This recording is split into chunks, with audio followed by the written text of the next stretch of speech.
በህይወታችሁ ፈጽሞ መልስ ልትሰጡባቸው የማይገቡ 5 ጥያቄዎች አሉ። እነዚህን ጥያቄዎች የሚጠይቋችሁን ሰዎች ሙሉ በሙሉ ማመን ይከብዳል። ይህንን ስነግራችሁ ግን በጥርጣሬና ፍርሃት የተሞላ ህይወት እንድትመሩ አይደለም። ነገር ግን እነዚህ ጥያቄዎች እናንተ እንደምታስቡት በቀላሉ የሚታለፉ አይደሉም።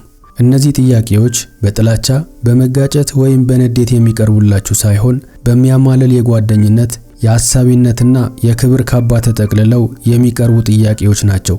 ትልቁ አደጋም ያለው እዚህ ላይ ነው። እነዚህ በዓለማችን ላይ እጅግ አደገኛ የሆኑ ጥያቄዎች ሲቀርቡላችሁ አደጋ የተሸከሙ እንኳን አይመስሉም። በተቃራኒው ጥያቄዎቹ መተማመንን፣ ቅርበትንና ግልጽነትን የተላበሱ ይመስላሉ። ነገር ግን ምን እየተካሄደ እንደሆነ በምትረዱበት ጊዜ መልስ ከሰጣችሁና ከረፈደ በኋላ በፍጹም መመለስ የማትችሉትን ውድ ነገር አሳልፋችሁ እንደሰጣችሁ ትረዳላችሁ። በዚህ ቪዲዮ 5ቱንም ጥያቄዎች እነግራችኋለሁ። ነገር ግን አንድ ግልጽ እንዲሆንላችሁ የምፈልገው እውነት አለ። 5ኛው ጥያቄ የመጀመሪያዎቹን 5 ጥያቄዎች መሰረትና ሞተር ነው። እሱን ጥያቄ መመለስ ካቆማችሁ ሌሎቹ 4 ጥያቄዎች በእናንተ ላይ ያላቸው ኃይል ያጣሉ። ገና በህፃንነታችሁ መናገር ከጀመራችሁበት ጊዜ አንስቶ ለሚጠየቀው ጥያቄ ሁሉ መልስ መስጠት እንደሚገባ ሲነገራችሁ ኖራችኋል። መምህር ይጠይቃል፣ እናንተ ትመልሳላችሁ። ወላጅ ይጠይቃል፣ አሁንም ትመልሳላችሁ። አሁን የነገርኳችሁ ልማድ በውስጣችሁ ስር ሰዷል። በአብዛኛው የህይወታችሁ ክፍል ጠቃሚ ነገር ቢሆንም ነገር ግን አንድን መረጃ ፍለጋ ሳይሆን የራሳችሁ የሆነን ነገር፣ መብታችሁ የሆነን ነገር፣ መከላከያችሁን ወይም ድክመታችሁን ለማወቅ ታስበው የተዘጋጁ ጥያቄዎች አሉ። በእነዚህ ጥያቄዎችና በእናንተ መሃል ያለው ብቸኛው መከላከያ አፋችሁን ከመክፈታችሁ በፊት የሚደረግ የ1 ሰከንድ ዝምታ ብቻ ነው።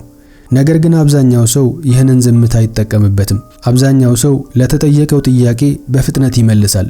ዛሬ ግን ይህንን ልማድ የሚያበቃበት ጊዜ ነው። አሁን 5ቱን ጥያቄዎች ልንገራችሁ።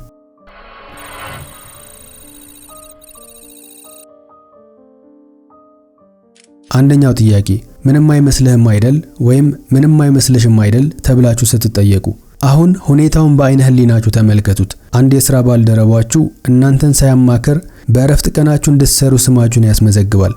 ወይም አንድ ወዳጃችሁ ሚስጥር ብላችሁ የነገራችሁትን ነገር በሰዎች ፊት ያወራል እንበል። ይህ ሁሉ ከሆነ በኋላ ድርጊቱ ሊቀለበስ በማይችልበት ሰዓት ላይ ወደ እናንተ ዞር ብለው ምንም አልመሰለህም አይደል፣ ቅሬታ አልተሰማህም በማለት ይጠይቋቸዋል።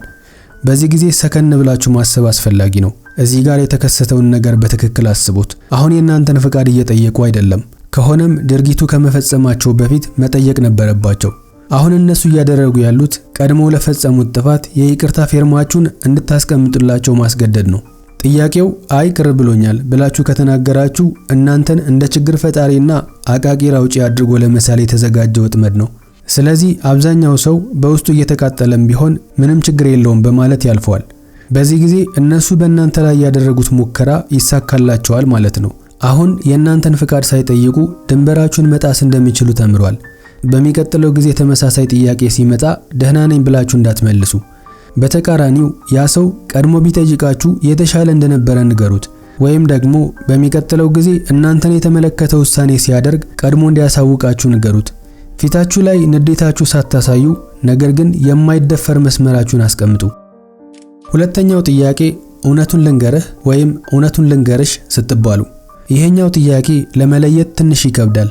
ምክንያቱም ጥፋቱ ሳይፈጸም ቀድሞ የሚቀርብ ጥያቄ ነው። ስለ አንድ አዲስ ፕሮጀክት ወይም የህይወት ውሳኔ በደስታ እያወራችሁ አንድ ሰው ፊቱን በማክበድ እውነቱን ልንገርህ ይላችኋል። ማንኛውም ጤናማ ሰው እውነትን ስለማይጠላ እናንተም እንዲነግራችሁ ፈቃደኛ ትሆናላችሁ። በዚህ ቅጽበት በፍጹም እንቢ ለማለት በማይደፈር እውነት የተባለ ቃል የተጠቀለለ የሚፈልጉትን ነገር እንዲነግሯችሁ ፈቃዳችሁን ሰጣችሁ ማለት ነው። ከዚህ ጥያቄ በኋላ የሚመጣው ነገር ምንድነው? አብዛኛውን ጊዜ ጥርጣሬን የሚዘራና የገነባችሁትን በራስ መተማመን የሚያፈርስ አስተያየት ይሆናል። እውነት በማስመሰል የራሳቸውን ፍርሃት በእናንተ ላይ ይረጫሉ። እውነተኛ ሐሳቢና ደጋፊ የሆነ ሰው እውነቱን ልንገራችሁ የሚለውን ጥያቄ የመግቢያ ቃል አያደርገውም፣ ቀጥታ ሐሳቡን ያካፍላችኋል። ስለዚህ በሚቀጥለው ጊዜ ይህ ጥያቄ ሲቀርብላችሁ በደመ ነፍስ እሺ ከማለታችሁ በፊት የፈለጉትን ማውራት እንደሚችሉ፣ ነገር ግን ውሳኔው የራሳችሁ ብቻ እንደሚሆን ንገሯቸው።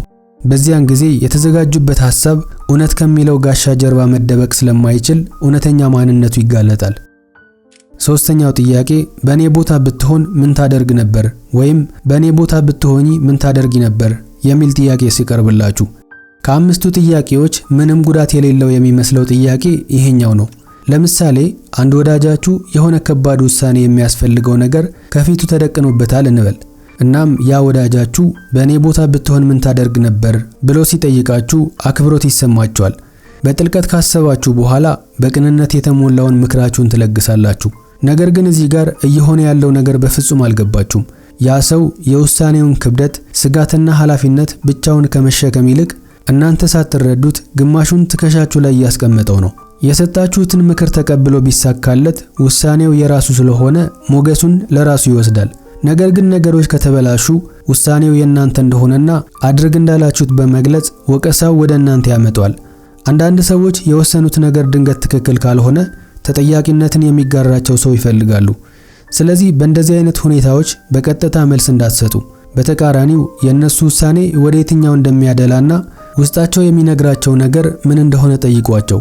እናም በዚህ መልኩ ውሳኔው መልሳችሁ ወደ ራሳቸው ማስረከብ ትችላላችሁ።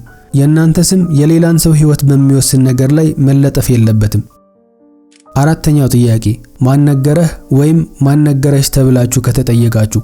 ይህ ጥያቄ አንዴ ከተረዳችሁት እጅግ ሊያናድዳችሁ የሚገባ ጥያቄ ነው። ለምሳሌ አንድ ሰው ከጀርባችሁ መጥፎ ነገር ሲያወራ ወይም ሲያሴርባችሁ ደረሳችሁበት እንበል። እናም ማስረጃ ይዛችሁ ፊት ለፊት እሱን ለመጋፈጥ ትሄዳላችሁ። እሱ ግን እናንተ ያነሳችሁትን ዋናው ጉዳይ በመተው ማን እንደነገራችሁ ይጠይቃቸዋል። ከዚህ በኋላ በፍጥነት የንግግራችሁ አቅጣጫ ይቀየራል። ጥፋታቸውን በመተው መረጃውን እንዴት እንዳገኛችሁት ማብራራትና ራሳችሁን መከላከል ትጀምራላችሁ። የነገራችሁ ሰው ስሙ አሳልፋችሁ ከሰጣችሁ ደግሞ አምኖ የነገራችሁን ሰው አሳልፋችሁ ከመስጠታችሁም በላይ ካሁን በኋላ መረጃ የሚሰጣችሁን ሰው አጣችሁ ማለት ነው። ካሁን በኋላ ከጀርባችሁ የምትቀበሩበት ጉድጓድ ሲቆፈር ማንም አይነግራችሁም። ስለዚህ ማን እንደነገራችሁ ከተጠየቃችሁ አሁን ስለዛ ጉዳይ የምትናገሩበት ጊዜ እንዳልሆነ በመግለጽ መዝጋት አለባችሁ።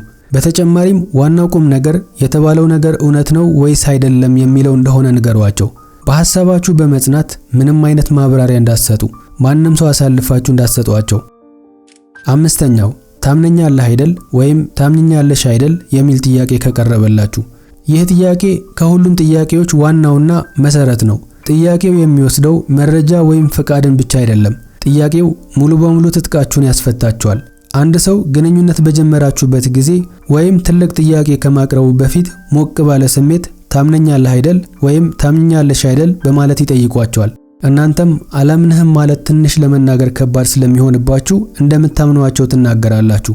በዚህ ቅጽበት በራሳችሁ ላይ ትልቅ ሰንሰለት እንዳጠለቃችሁ ቁጠሩት። ምክንያቱም ከዚህ በኋላ በመሃላችሁ ድንበር ለማድረግ ስትሞክሩ እንደምታምነኝ አስቤ ነበር፣ ታዲያ ለምን ትጠራጠረኛለህ የሚል ጋሻ ይመዘዝባቸዋል።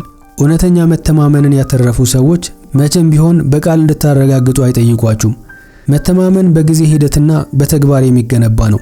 ማረጋገጫ የሚፈልጉት ድርጊታቸው መተማመንን ለመገንባት በቂ ስላልሆነ ነው። ስለዚህ ታምነኛለህ አይደል ተብላችሁ ስትጠየቁ አዎ ወይም አይ ብላችሁ መልስ እንዳትሰጡ። ምላሻችሁ መሆን ያለበት ድርጊታቸው በጊዜ ሂደት ማንነታቸውን እንደሚያሳያችሁ መግለጽ ነው። የእውነት መታመን ያለበት ሰው የሰጣችሁትን መልስ ያከብረዋል፣ ምክንያቱም ቃላት አያስፈልጉትም። አሁን ወደ ኋላ መለስ ብላችሁ ሕይወታችሁን በዚህ መነጽር ፈትሹት። ከዚህ በኋላ ለማንኛውም ጥያቄ በችኮላ መልስ ከመስጠት ተቆጠቡ። ማንም ሰው ጥያቄ ሲያቀርብላችሁ ከመመለሳችሁ በፊት ለአንድ ሰከንድ ዝም ብላችሁ ይህ ጥያቄ ከኔ ምን ይፈልጋል ብላችሁ ራሳችሁን ጠይቁ። ጥያቄውን በግልጽ መለየት ከቻላችሁ በኋላ ትክክለኛውን ውሳኔ ታደርጋላችሁ። የሰዎች መተማመን የተግባር ማረጋገጫ ሲኖረው እውነተኛ ይሆናል። ይህ ደግሞ አለመተማመን ሳይሆን በግንኙነት ውስጥ ራስን የማስከበር ስርዓት መገንባት ማለት ነው። ዝምታን እንደ ኃይል ተጠቀሙበት። ለጥያቄዎች የምትሰጡት ምላሽ በጥንቃቄ መሆን አለበት። ሰዎች የሚጠይቋችሁን ነገር በእናንተ ቃላት ሳይሆን በተግባሮቻቸው እንዲያገኙአቸው አድርጉ።